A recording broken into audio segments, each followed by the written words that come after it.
Hi, I'm Gregory Desfour. I'm a software engineer here at Accedo, and I'm working on a web team at the moment. So Accedo has been working with IPTV, connected TVs, connected devices for just over 10 years now. And one thing that we will get asked often is what is it going to look like? What will the future of IPTV connected devices will be? And if I'm honest, my answer will be something like, I don't know, I have no idea. I really can't tell you. But for sure, it's going to be very different from today. So we know that because of what we've seen happening in the past. And by looking back at what things were like 10 years ago, we can get some insight on how they can evolve and where we may be heading. So what was it like to develop set-top box apps in 2004? Set-top box, I will shorten it to STB later on. So it's those connected devices you plug onto your TV, like Apple TV, etc. So at the time, in 2004, it was really a niche market. Few people knew anything about what was possible to do, and people would be impressed if you had a nice-looking EPG program guide appearing with a set-top box app. Already, it was quite impressive. So we didn't know what was possible to do, but most of us who had some devices like this, we quickly find out that we could do some gaming on it. Some really basic gaming, but some games were there. So it was a bit of a bold move to start working on this domain, I guess, looking back. So what did the early set-top box apps run on? They run on set-top boxes like devices like those ones you can see here. So as this device, Aminets, it's a device used in Colombia. Still looks quite good, actually, this one. Inside is not so good. We had devices like this one. This is a Hong Kong broadband set-top box. It's pretty much thanks to this device that we could enter the Hong Kong market and set up an office there because they had something like this that could run apps. So pretty important for us. And other devices, funny ones, you can see those big boxes. You can see some funny device like this is a sort of a mouse that you could control a pointer and use a mouse wheel there and click around to control some device.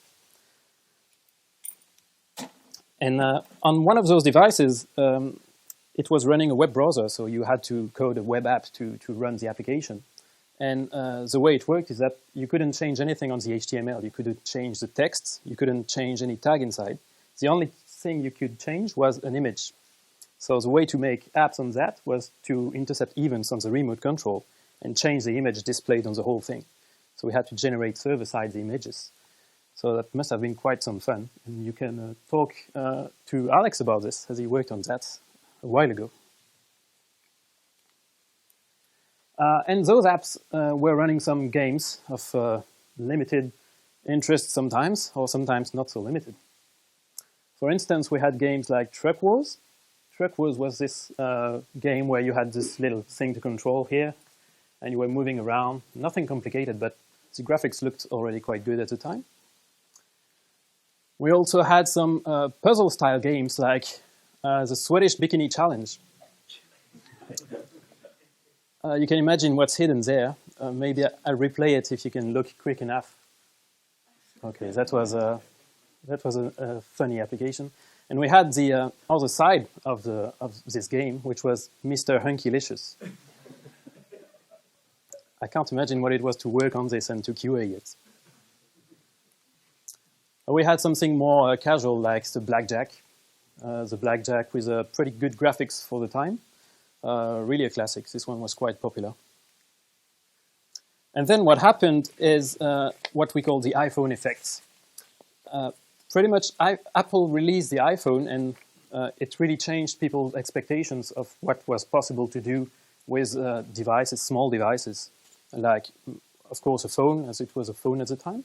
So people thought, well, we can have really good interactions, we can have great user experience with such a small device. So probably we can have something really good on a TV, a big TV and big screens like this. And the problem is that the answer was no, we couldn't. So the people, the content providers who provided apps understood what was happening. People's expectations were getting higher. And at the same time, the manufacturers were not ready. The CPUs in the TVs or on the connected devices were still very cheap and low profile. And so the TVs and the set-top boxes had really to up their game to match people's expectations. But there were new challenges there, because you don't control a TV the same way you control a phone. There's no touch involved. You have to work out a good interaction. And remotes are not necessarily as good for interaction as touch on a mobile phone. So fast forward to today, the devices have finally caught up, or some of them. You probably know the Apple TV. There was a new version released about a month ago, I think. So that new version has a chip, a CPU, that is the same as the iPhone 6. And it's the first time that we have finally a set-top box with something as powerful as a phone with a good popularity. So it's pretty exciting for us. Finally, it happens. But at the same time, some other devices will take more time to be updated. We still have devices used that are really low profile. In India, for instance, there are millions of devices already in the market in people's homes, and people use them and enjoy them, and new apps are being developed on it. So because it is already there, it's going to take really a long time before it upgrades to something more powerful, more similar to what the phone does. So on one hand, we still have to support all technologies, but at the same time, we need to make use of what's provided on the latest devices. If you have a cool and shiny device, you really want us to provide a good experience on it and not something that's similar to the old one. So to show quickly the iconic devices we can work with today, you've seen some of them already. So there are old set-top boxes used here and there. There are smart TVs which get a new model with better firmware, CPU, browser version every year. We have devices like the new Apple TV. We have PS4, Xbox 360 that are used to deliver videos as well. We have devices like Oculus Rift, which is in our innovations team at the moment. We are trying to work out what's possible to do with this, what can we actually deliver. And like the Oculus Rift, we have this device. This is similar to the Oculus Rift. This is a Google Cardboard, except that this version is a plastic version. So you put your phone in there, and you get a vision in 3D. You can move around, see the scene move around.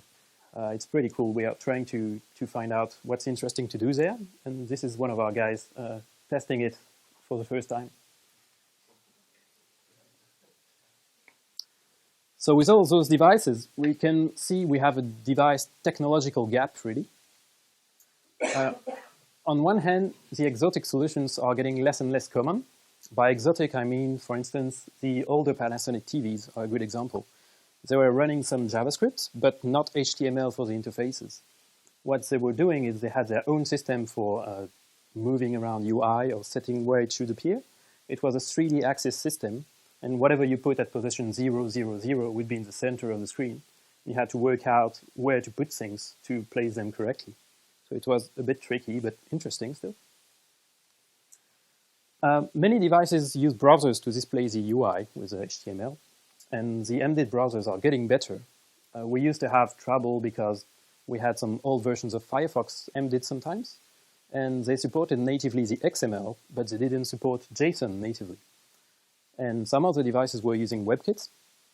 Now it's more and more coming towards a more recent of WebKit for pretty much all devices, with very few exceptions.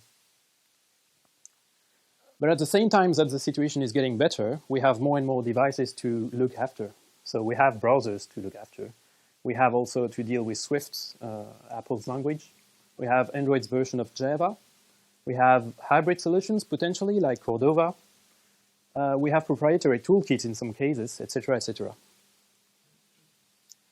So to wrap up, We have seen that the demand for the video-centric apps has really exploded, and you've seen it yourself. We use a lot of apps that deal with videos, that show us the videos. There are systems like Twitch and those new cool services. And we have more and more devices that can actually play those videos. It's not just the smartphones, it's the tablets, it's all those connected devices, Chromecast, etc.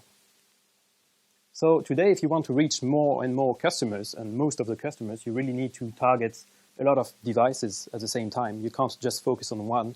You're going to miss out on many people. Today, thankfully, the device's performance let us give people a pretty good UX in most cases. Not all the time, but more and more, really, in almost all the time, we can have a good user experience now on all the devices. So we tend to do our best on that, of course. So we can say that we are really in challenging and exciting times.